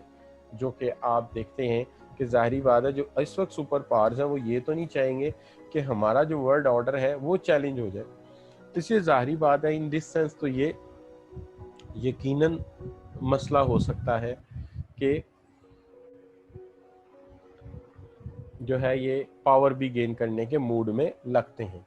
बहरहाल ये तो हो गया। इसके अंदर एक काम ऐसा है जो मैंने तमाम ग्लोबल इकोनॉमी की बुक्स में देखा था, लेकिन मैंने आपको पहले ही ये काम करवा दिया था। मैं इसको सिर्फ एक दफ़ा आपको दिखा देता हूँ, यहाँ मैंने स्लाइड्स में से ऐड कर दिया है।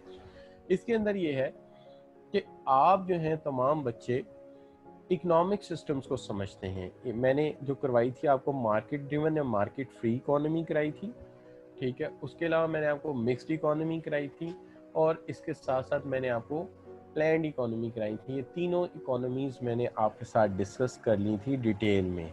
इसके नोट्स मैंने उस वक्त पेस्ट नहीं किए थे। इस पर्टिकुलर स्लाइड्स नंबर यानी 63rd में मैंने दोनों चीज़ों को इकट्ठा कर दिया, emerging economies and economic systems, इकट्ठे एक ही जगह कॉम्पैक्ट करके मैंने अपलोड कर दिया आपके गूगल क्लासरूम में। तो एक चीज़ ये हो गई, ये पहले मैंने करा दिया हुआ, इसलिए मैं इसको अब रिवाइज नहीं करूंगा। और वैसे भी इकोनॉमिक्स के अंदर आपने बड़ी तफसील में किया होगा, सिर्फ एक दफ़ा रीड करेंगे तो फिर ये आपको दोनों साइड जो मैंने पढ़ाया और इकोनॉमिक्स में आपने पढ़ा है दोनों से आपका क्लियर हो जाएगा। तो ये हो गया बच्चों आपका 63rd टॉपिक। अब जो लास्ट टॉपिक आपके लिए मैंने चूज किया था उसकी तरफ चलते हैं। इसको मैं रोक रहा हूँ, अभी स्लाइड आपके सामने गायब करते हैं, फिर दोबारा से स्लाइड आपके साथ शेयर करेंगे। देखिए जो लास्ट टॉपिक इस कोर्स का होना चाहिए आपके लिए वो ये होना चाहिए जो आपके सामने इस वक्त मैं रख रहा हूँ, जिसको मैं कहता हूँ रिस्क एनालिसिस। ये आपके सामने आ गया रिस्क एनालिसिस। रिस्क एनालिसिस के हवाले से जब आप देखते हैं तो यहाँ पे ये मेरा स्लाइड्स का सेट नंबर 64th है, यानी 64th नोट्स है मेरे लेक्चर नंबर का कतई मतलब नहीं है कि ये 64 लेक्चर हैं। मैंने इसके अंदर मटेरियल ऐड इन किया है। लेक्चर नंबर इसलिए दे दिया था कि कल को आपको नोट्स की शक्ल में इसे पढ़ना हो तो आपके पास पूरी तरतीब सामने आ जाए कि पहले मैंने क्या पढ़ाया है और बाद में मैंने क्या पढ़ाया आपको, ये बिल्कुल आपके सामने। तो इस लिहाज से इसको मैंने बिल्कुल लास्ट में रख दिया था। अब जो ये आपका 64th नोट्स आपके सामने मैंने खोले हैं, पहले तो हम इसको यहां से लेके चलते हैं कि यहाँ पे दो तरह के रिस्क हैं जो हमारे सामने प्रोमिनेंटली आते हैं।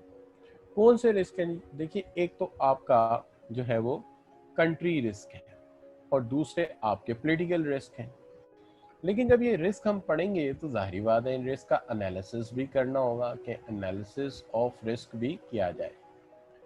अब ये जो आपके कंट्री रिस्क हैं, सबसे पहली बात तो ये कि रिस्क है क्या। देखिए आप किसी दूसरी मार्केट में जाके बिजनेस करते हैं, लेट्स सपोज आप एक मल्टीनेशनल में मैनेजर हैं और वो कंपनी किसी दूसरे मुल्क में जाके बिजनेस करती है, तो इन दैट केस हमें ये देखना पड़ेगा कि उस मुल्क में कौन से खतरात हैं आपके कारोबार को, किस किस्म के रिस्क हैं। देखिए तारीख में वो इंसान और वो कौमें बहुत कामयाब रही हैं जिन्होंने अपनी ताकत का दुरुस्त अंदाज़ा किया और उसे सही जगह पे इस्तेमाल किया।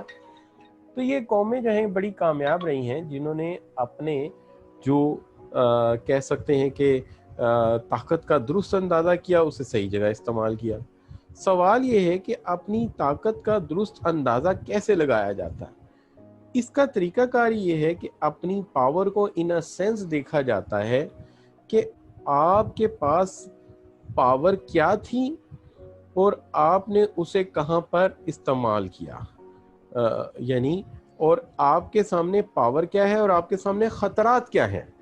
खतरात का अंदाज़ा कर लिया जाए यानी रिस्क का अंदाज़ा लगा लिया जाए तो अल्टीमेटली ये सारा मसला जो है वो हल हो जाता है। देयरफॉर तो सबसे पहले हमें ये देखना चाहिए कि अगर हम इंटरनेशनल बिजनेस में जा रहे हैं तो what sort of the risk we are going to face, हम किस तरह के रिस्क जो है वो फेस करेंगे। तो देखिए इसके अंदर सबसे पहला जो रिस्क हमारे नज़दीक है वो ये है कि जो भी चीज़ हम सामने लाते हैं उसके अंदर सबसे पहला जो रिस्क है वो ये है जिसको हम कंट्री एंड पॉलिटिकल रिस्क कहते हैं। तो पहले कंट्रीज को देख लेते हैं फिर पॉलिटिकल रिस्क को देख लेते हैं। देखिए जो कंट्री रिस्क है इसके अंदर क्या क्या चीज़ है। कंट्री रिस्क में सबसे पहली चीज़ तो ये आती है कि कोई ऐसी सिचुएशन पैदा हो जाए कि पॉलिटिकल इंटरफेरेंस हो जाए।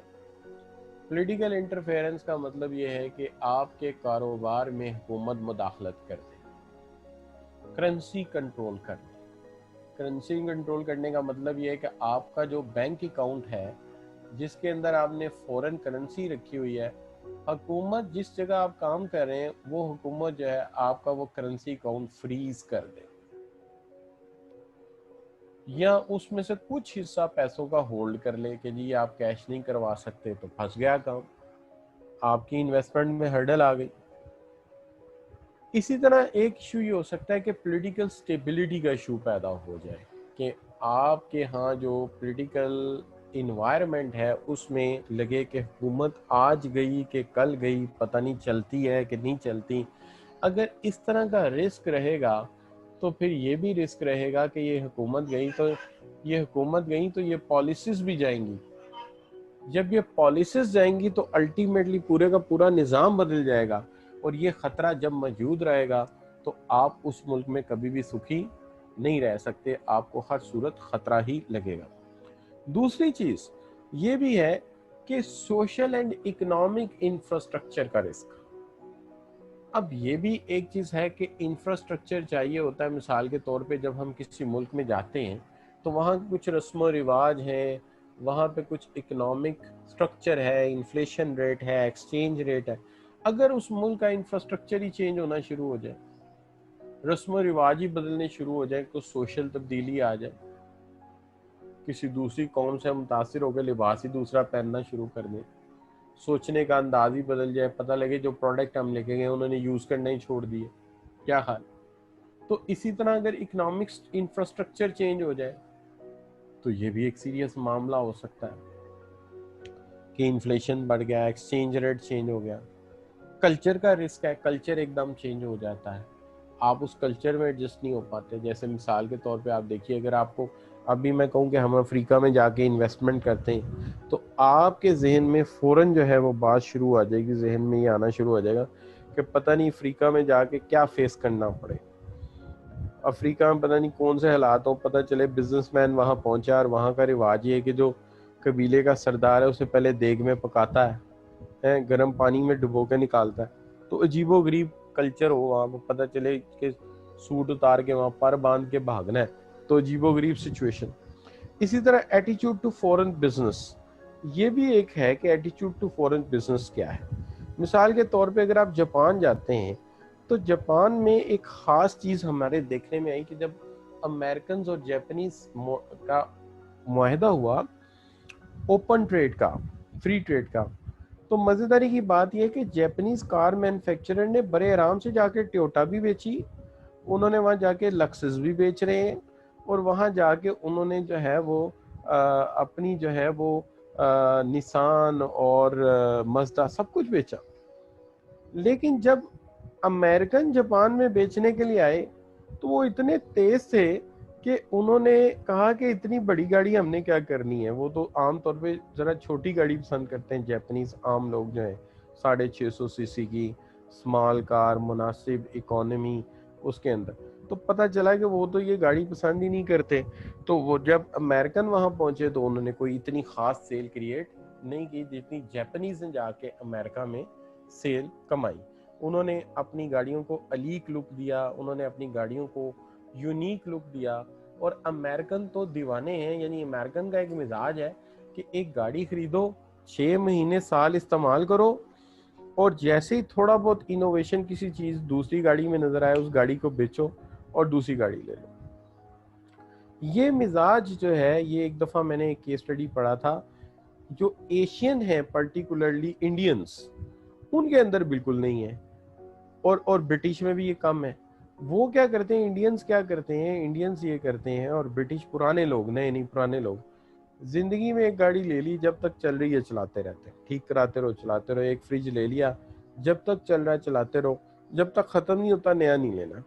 तो ये हमारा भी बहुत हद तक अभी ऐसा ही है, ज्यादा नहीं है। लेकिन हमारी एक क्लास ऐसी है जिसमें वो कहते हैं ना कि उन्हें थोड़ी सी आदत है जंप करने की, कि वो अमेरिकन कल्चर को इतनी जल्दी फॉलो कर रहे हैं कि वो इसके अंदर भी बड़ी तेज़ी से आ रहे हैं।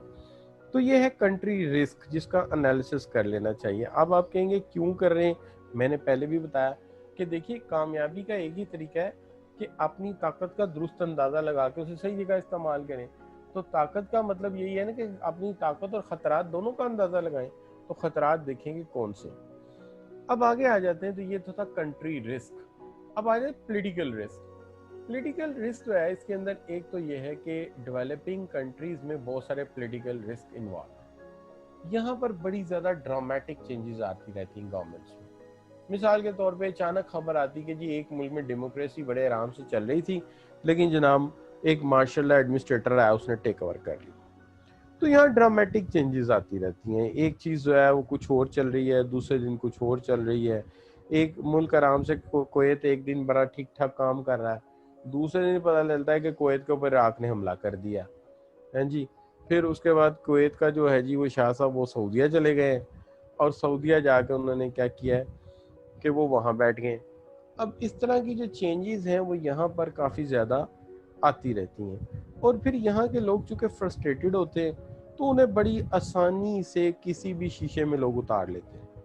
मिसाल के तौर पे बड़ी आसानी से कोई नया नारा लगा के तो बदल दिया। अब ये नारे जो हैं अगर आप पॉलिटिकल साइंस में जाएंगे तो आपको अपने मुल्क में भी नज़र आएंगे, लेकिन होता वाता कुछ भी नहीं है। वो नारे जो है वो 62 में भी लगे, 70 में भी लगे, 80 में भी लगे, सन 2000 में भी लगे, सन 2010 में भी लगे। तो वो स्लोगन लगाते रहते हैं, लेकिन आम तौर पे मेलाफाइड लोग होते हैं, उनकी इंटेंशन जो होती है वो हुकूमत छीनने की होती है। उनकी जो इंटेंशन होती है वो आके रूल करने की होती है।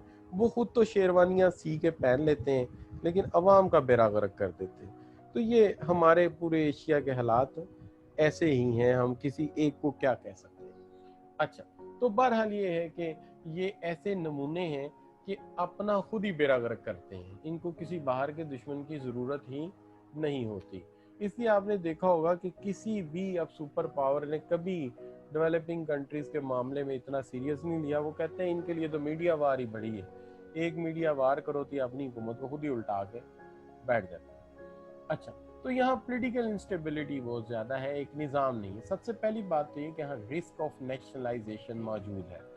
आप कहेंगे नहीं है, दुनिया नहीं मानती। दुनिया कहती है कि चूंकि आपने 60 की दहाई में बेशुमार फर्मों को उठाया और उठा के प्राइवेट सेक्टर से हुकूमत ने उन पर कब्जा किया बाकायदा, ठीक है जी, जिसके अंदर पाकिस्तान में एक बहुत बड़ी कंपनी जिसका नाम था बीको कंपनी। तो ये बीको कंपनी है, ये इतनी बड़ी कंपनी थी कि एट दैट टाइम जब 1962 या 68 में पहली इंजीनियरिंग किट जो है चाइना को चाहिए थी, तो पहली इंजीनियरिंग किट बीको कंपनी टाउनशिप लाहौर से बन के चाइना गई। यानी इंजीनियरिंग सिखानी हमने शुरू की उनको। आज जब वो ग्वादर के लिए जनरेटर लेके आते हैं तो इतनी शर्म आती है कि हमारे पास वो ब्रिज नहीं जहाँ से हम व्हीकल पे रख के उसके कंपोनेंट ले जाएं, इतने वजनी है। उनको यहाँ से वहाँ ले जाने के लिए कोई और तरीका अडॉप्ट करना पड़ता है। तो इतना आगे निकल गई दुनिया, और वो बीको कंपनी को हमने नेशनलाइज कर दिया, जबकि वो उस वक्त जो है वो टेंडर में इंटरेस्टेड थी पाकिस्तान रेलवे के लिए इंजन डिज़ाइन करने के चक्कर में थी। तो जो कंपनी 60 की दहाई में इंजन डिज़ाइन कर रही थी, आज 2010-20 में तो वो बोइंग त्यारा बना रहे होते। तो हमने उनको नेशनलाइज करके गौमियाने में ले लिया, और नतीजा ये कि आज स्टील मिल का भी अजाब हमारे ऊपर पड़ा हुआ है और PIA का अजाब भी हमारे ऊपर पड़ा हुआ है, और पाकिस्तान रेलवे भी नुकसान में ही रहती है। उसके बाद आगे आ जाते हैं, आ जाता है government risk of government decision to raise taxes. यहाँ गवर्नमेंट जो है जहाँ नुकसान हुआ, जहाँ पे गलतियाँ की, अपनी चीज़ों पे की महंगाई, और अब जब चीज़ें हैंडल नहीं होती तो टैक्स बढ़ा दो। ये बड़ा आसान तरीका है। ये मैं आपको बताता हूँ कि सन 2007 में ये बात एक्सेप्ट की गई कि जो विजिटिंग टीचर होते हैं, सर्विसेज प्रोवाइड करते हैं, इन बेचारों से क्या टैक्स लेना, इनकी बड़े महदूद आमदनी। 2010-11 में हमारे एक लेक्चर के ऊपर 3% टैक्स लगा दिया गया, और बढ़ते बढ़ते बढ़ते इस वक्त फाइलर जो है, यानी हम जो आपके एक लेक्चर देते हैं इसमें से 10% टैक्स कटाते हैं हम। यानी अगर हमें 100 रुपया मिलेगा तो 10 रुपये स्ट्रेट अवे हुकूमत ले जाएगी, स्ट्रेट अवे, जबकि इसके अंदर उनका कोई रोल नहीं है। हमारी खून पसीने की कमाई में से 10% एट ए टाइम ले जाएंगे। साल का आप लाख रुपया दे दें, 70,000 दे दें, कभी कभार 1 लाख से ज़्यादा भी पे करना पड़ जाता है। ये मैं सेल्स टैक्स के अलावा कह रहा हूँ, सेल्स टैक्स अलहदा है, जो साबुन पत्ती और दूध पे दे रहे हैं वो अलहदा है। ये देने के बावजूद ना हमारी गाड़ी इंश्योर्ड है, ना हमारा घर इंश्योर्ड है, ना हमारी लाइफ इंश्योर है, ना हमारे पास कोई मेडिकल इंश्योरेंस है कि कम बख्तो चलो टैक्स तो ले लेते हो, टैक्स लेते हो तो इसके बदले में हमें भी कुछ दे दो, कोई 60s पर रिटायर करके कोई पेंशन दे दो, कोई तो बेनिफिट दो कम से कम। लेकिन यहाँ कुछ भी नहीं है। दुनिया सारी में टैक्स है हम मानते हैं, लेकिन जहाँ टैक्स है वहाँ रिवार्ड भी तो है, यानी टैक्स के बदले में कुछ मिलता भी है। अब कनाडा में 30% आमदनी आपकी ले लेते हैं, लेकिन आपके दांत से लेके आपके अंगूठे के नाखून तक कुछ हो जाए उसका मेडिकल फ्री है आपका। ये है फिर मजेदारी की बात। मैं कहता हूँ ये सिस्टम आप यहाँ ले आए, लोग खुद आएंगे टैक्स देने कि यार टैक्स ले लो, हमें इंश्योरेंस दो। बहरहाल तो यहाँ के निज़ाम में टैक्स बढ़ते हैं। दूसरी चीज़ ये है कि risk of government decision to restrict payment to foreign shareholders, कि गवर्नमेंट पाबंदी लगा देती है जी कि जो फॉरेन शेयर होल्डर है ना, उसको हमने पैसे थोड़े देने हैं, पूरे नहीं देने। क्यों? पैसा बाहर से कंपनी आई है एफडीआई लेके, तो शेयर होल्डर तो उनका उस मुल्क में बैठा है जहाँ से वो पैसे लेके आए हैं। गवर्नमेंट रिस्ट्रिक्ट कर देती, नहीं जी इतना पैसा हमने बाहर ले जाने नहीं देना, ये भी रिस्क है। इसी तरह तो ये जब तक हम हल नहीं करते कोई आपके मुल्क में इन्वेस्टमेंट नहीं करेगा। इसी तरह फिर पॉलिटिकल टेररिज्म का रिस्क भी मौजूद है, क्योंकि हर इंसान को अपनी जान प्यारी है, और यहाँ पे पॉलिटिकल टेररिज्म तो मौजूद है। तो आप कहेंगे कि इसके हालात अगर देखने हो तो आप अफ्रीका चले जाएं, आपको साफ नजर आएंगे वहां पे कि जनाब जो अमीर आदमी है उसकी जान को खतरा रहता है। अफ्रीका के बेशुमार मुल्क हैं, ठीक है जी, जहाँ पे इस तरह की सिचुएशन प्रिवेल कर जाती है। इसी तरह risk to change in the law such as employment law बदल देते हैं, मिनिमम वेज रेट ही चेंज कर दिया। अब फौरी तौर पे आपकी कॉस्ट बढ़ गई, अब कॉस्ट कहाँ से पूरी करें जी, is another issue. Cost को पूरा कहाँ से किया जाए, ये भी हो सकता है रिस्क। तो ये सारे असेस करने जरूरी हैं। इसी तरह risk that contract are concealed cancelled or revised, कोई रिस्क रिवाइज, ये भी हो सकता है कि आप कोई जी कॉन्ट्रैक्ट रिवाइज करने हैं तो एक सीरियस इशू हो सकता है, ठीक है ना। तो इट माइट क्रिएट प्रॉब्लम, ये प्रॉब्लम क्रिएट कर सकता है कि हम वहाँ बिजनेस कर रहे हैं और आप वो कहते हैं नई गवर्नमेंट आती है, वो कहती है जी हम तो ये सारे कॉन्ट्रैक्ट रिवाइज करेंगे। इसी तरह लॉबिंग हो सकती है, उस कंट्री में कोई प्रेशर ग्रुप बन सकता है कि नहीं जी फलां मुल्क को हमने काम करने नहीं देना, ठीक है ना।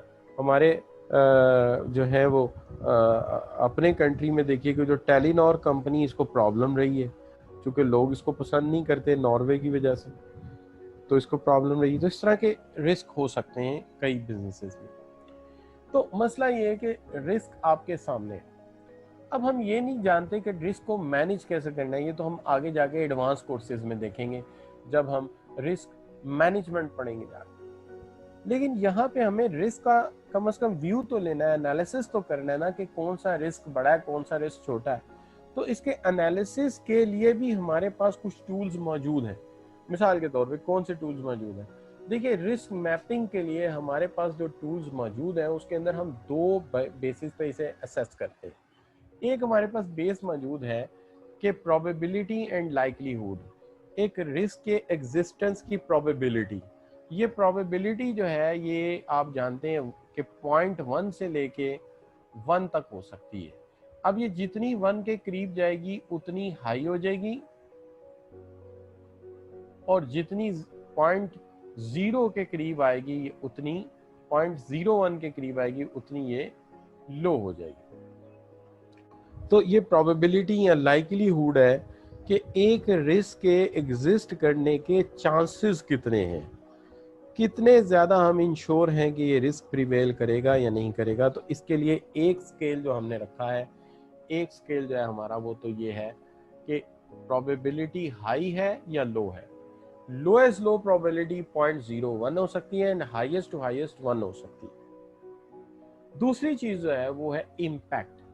ये रिस्क अगर हमारे सामने आ गया, लेट से वी फेस दिस रिस्क, अगर हमें इस रिस्क को फेस करना पड़ गया, लेट से एक्सपोजर ऑफ रिस्क हो गया, ठीक है,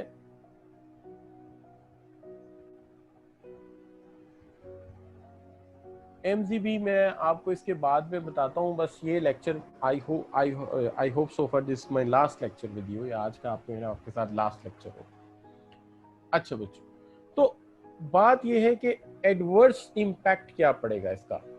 if I swear it, let's say you face it, इसका एक्सपोजर हो गया, आपको रिस्क फेस करना पड़ गया, तो इसमें कितना को आपको नुकसान हो सकता है। How much loss you bear, the loss you bear, कितना नुकसान आपको फेस करना पड़ेगा। ये दो स्केल्स हैं। अब ये जो लॉस बियर करना पड़ेगा या इम्पैक्ट है, ये भी दो तरह से हो सकता है। ये लो हो सकता है और हाई हो सकता है। लो हो सकता है और हाई हो सकता है, ये दोनों चीजें हो सकती हैं। अब अगर आप इस बुनियाद पे इसे असेस करते हैं तो हम इसको ले जाते हैं एक पैनल डायग्राम। पैनल डायग्राम पे जब हम जाते हैं तो इस तरफ मैंने वाई एक्सिस के ऊपर जो है वो 0 to 1 इम्पैक्ट रखा हुआ है कि इसका इम्पैक्ट कितना हो सकता है, यानी इसका असर कितना हो सकता है, या ये कितना खतरनाक हो सकता है। ठीक है जी। दूसरी तरफ लाइकलीहुड, यानी इसके चांसेस कितने हैं, और इसके चांसेस को भी मैंने इस तरफ लो रखा हुआ है, इस तरफ हाई रखा हुआ। इसी तरह मैंने इम्पैक्ट को लो रखा हुआ है और हाई रखा हुआ। अब देखिए, अगर किसी इवेंट का, यानी आग लग जाने का, या सॉरी किसी इवेंट का जो है इम्पैक्ट भी हाई है और प्रोबेबिलिटी भी हाई है, दोनों चीजें हाई हैं, तो ये इंतहाई खतरनाक है हमारे लिए। ये हमारे लिए एक आग है, आग कोई चीज नहीं छोड़ती, ये खतरनाक है, बहुत खतरनाक है। लेकिन अगर कोई फैक्टर ऐसा है जिसके चांसेस तो आप कह सकते हैं कि हाई हैं, लेकिन इम्पैक्ट उसका लो है, तो इसको आप किसी हद तक फेस कर सकते हैं। और अगर दोनों ही लो हैं तो फिर खैर इतनी फिक्र की बात नहीं है, ये छत का वाटर लीकेज है, जब बारिश होती है हो जाता है, अदरवाइज नहीं होता। लेकिन अगर सिचुएशन ये है कि प्रोबेबिलिटी तो लो है लेकिन हो गया तो बहुत ज़्यादा खतरनाक होगा, इसको कहेंगे हैरिकेन। कभी आता है तो फिर हर चीज़ को उड़ा के ले जाता है, लेकिन आने के चांसेस कम है। तो दूसरे अल्फाज में अगर आप कहें तो ये जो हाई इम्पैक्ट है और हाई प्रोबेबिलिटी है, it is very threatening for us, but rather relatively low risk if low probability low impact। ठीक है, तो ये बहुत लो है और ये बहुत हाई है। लेकिन अगर इम्पैक्ट लो है, प्रोबेबिलिटी हाई है, तो risk that happen from day to day, ये हमारी आम जिंदगी के रिस्क हैं, होते रहते हैं। लेकिन जो इम्पैक्ट हाई है, प्रोबेबिलिटी लो है, ये सिग्निफिकेंट रिस्क है, ये इनफ्रीक्वेंट लाई करता है। ऐसा रिस्क जो के लिए अक्सर जो है कंपनीज इंश्योरेंस वगैरह का ख्याल रखती हैं, ताकि अगर ऐसा कभी फेस करना पड़ जाए तो उससे बचा जा सके। तो ये इसके इम्पैक्ट की बात कर रहे थे और बाकी चीज़ों की बात कर रहे थे। यहाँ पे आके ये टॉपिक आपका ख़त्म हो जाता है। अगर हम आज के अपने काम को पेशे नज़र रखें तो आज मैंने आपके साथ जो चीज़ें शेयर की उसके अंदर मैंने आपके साथ एक्सचेंज रेट पे बात की है, रिस्ट्रिक्शन ऑन ट्रेड पे बात की है, फ्री ट्रेड पे बात की है। उसके अलावा मैंने आपके साथ जो है इमर्जिंग इकोनॉमीज़ पे बात की है, और उसके अलावा मैंने आपके साथ रिस्क एनालिसिस पे बात की है। ये जी हमारे आज के टॉपिक थे। तो यहाँ आके मैं टॉपिक को वाइंड अप कर देता हूँ और मेरे नज़दीक कोर्स भी वाइंड अप हो जाता है।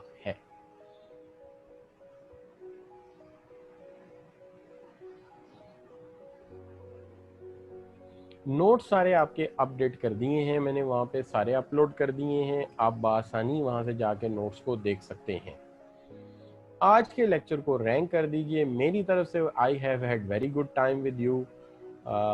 आई hope sir I am available for you if there is any problem with you, तो you may call me on this number 4273-174 if there is any required help to you, कोई help आपको चाहिए हो तो आप मुझे गूगल क्लासरूम में भी मैसेज कर सकते हैं अगर कोई प्रॉब्लम हो। और ड्यूरिंग दैट इसमें एक चीज़ मैं चाहूँगा कि कोई भी चीज़ आप पूछने के लिए आए तो प्लीज़ एक दफ़ा पूरा थॉरो स्टडी करके आए। मुझे इस तरह का सवाल प्लीज़ ना कीजिएगा कि सर ज़रा थोड़ा सा ऐसा करें कि थोड़ा सा आप ग्लोबल इकोनॉमी पढ़ा दें मुझे, या सर ऐसा करें कि थोड़ा सा मुझे स्ट्रेटेजिक मैनेजमेंट पढ़ा दें। ये थोड़ा सा नहीं पढ़ाना, आपने कॉन्सेप्ट को पढ़ना है, समझना है, उसके अंदर से कोई क्रिएटिव क्वेश्चन लाना है जिससे मुझे अंदाज़ा हो कि आप पढ़ के आए हैं और मैं आपसे बात करूंगा तो आपको बात की समझ आएगी। तो ये नहीं कि रॉ हैंडेड उठे, पढ़ा कुछ नहीं और जाके किताब टीचर के सामने रखी, सर ये किताब तो थोड़ी रिवाइज करा दे।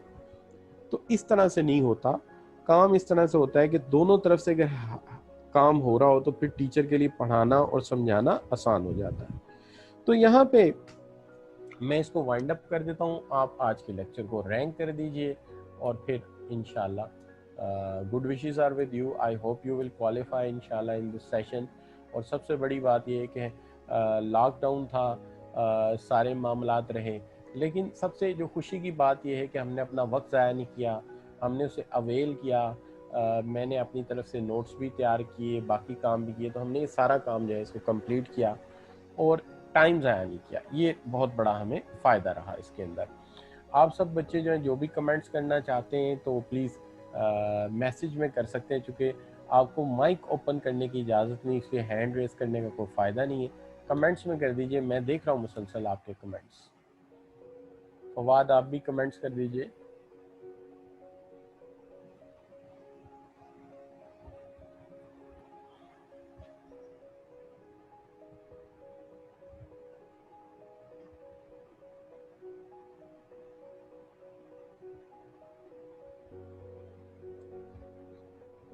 जी आप स्लाइड्स को प्रिपेयर कीजिए मलिक अब्दुल्ला, बिल्कुल ठीक रहेंगे इंशाल्लाह। मैं पूरी तरह कॉन्फिडेंट हूँ कि इसके अंदर मैंने तमाम नोट शामिल किए हैं इंशाल्लाह। I will surely visit. आप मुझे बुलाएंगे तो मैं ज़रूर कैंपस में आपसे मिलने के लिए आऊँगा इंशाल्लाह। तो I don't know the exact number of the lecture, because lecture काफ़ी अर्से से 2 आवर्स के हो गए हुए हैं, तो ये डबल काउंट हो जाते हैं, तो इसलिए मैं इसको एग्जैक्ट नंबर नहीं दे सकूँगा, चूँकि तकरीबन पिछले 2 माह से डबल आ गया हुआ लेक्चर। तो इंशाल्लाह आप लोगों के साथ रब्ता रहेगा। और MCQs की एक्स्ट्रा प्रैक्टिस के लिए मैंने काफ़ी सारे MCQs जो हैं वो लिए हैं, और वो जो बुक है वो मैंने ली थी। ICMAP लाहौर के बाहर एक किताब दुकान है, जहाँ से ICMAP लाहौर के बाहर एक दुकान है वहीद बुक डिपो की। तो मैंने वहीद बुक डिपो से एक पूरा मैनुअल था बना हुआ, जिसके अंदर आपके ऑपरेशनल लेवल के सारे MCQs इकट्ठे हैं, वो मैंने उससे ली थी। अगर आप चाहें तो you can contact with him. मैं आपको व्हाट्सएप पे उसका नंबर सेंड कर देता हूँ, उसका कांटेक्ट या उसकी पिक्चर सेंड कर देता हूँ बुक की, जो उसकी है मेरे पास, ठीक है। तो वो मैं आपको दे देता हूँ। यहाँ मैं आई डोंट नो कि ऑफिशियली ये है कि नहीं है, लेकिन मैंने वहाँ से लिए थे MCQs और मुझे ठीक लगे थे, तो वहाँ से आप एक्स्ट्रा प्रैक्टिस जो है वो कर सकते हैं। ये वहीद बुक डिपो ICMA जो इंस्टीट्यूट है लाहौर का फिरोजपुर रोड पे, उसके बाहर ही ये दुकान है, वहाँ से मैंने लिए थे। तो अच्छे बने हुए, उसने भी किसी टीचर्स के या ग्रुप ऑफ स्टूडेंट से मिलके वो डेवलप करवाए थे। तो उसने कहा कि सर ये देखें, तो ठीक है, अच्छे हैं, आप ज़रा प्रैक्टिस के लिए यूज़ कर सकते हैं। बाकी जो MCQs मैंने आपको दिए हैं, ये MCQs मैंने जो है वो सारे प्रोफेशनल बॉडीज़ के लिए हुए हैं तकरीबन, इसमें कोई भी जो है आम MCQ नहीं है। अगर आप इनकी भी प्रैक्टिस करेंगे तो इंशाल्लाह काफ़ी काम बन जाएगा। तो सी यू इंशाल्लाह। बड़ा अच्छा वक्त गुजरा आप लोगों के साथ। अल्लाह ताला आपको खुश रखे, आबाद रखे और कामयाब करे। अपनी ज़िंदगी में हमेशा हार्ड वर्क को प्रमोट कीजिएगा। कोई भी बंदा जो है सक्सेस के लिए 2 चीज़ें ज़रूरी हैं, एक हार्ड वर्क और एक दुरुस्त स्ट्रेटेजी। स्ट्रेटेजी दुरुस्त ज़रूर बनाएं। जब भी किसी पेपर को आप देना चाहें, पास करना चाहें, उसके लिए एक दफ़ा बैठ के ये ज़रूर सोचेंगे स्ट्रेटेजी क्या होनी चाहिए आपकी, ठीक है जी। तो सी यू इंशाल्लाह। जो है आपसे मुलाकात होगी। अल्लाह ताला कामयाब करे। Thank you very much for joining. Allah हाफ़िज़।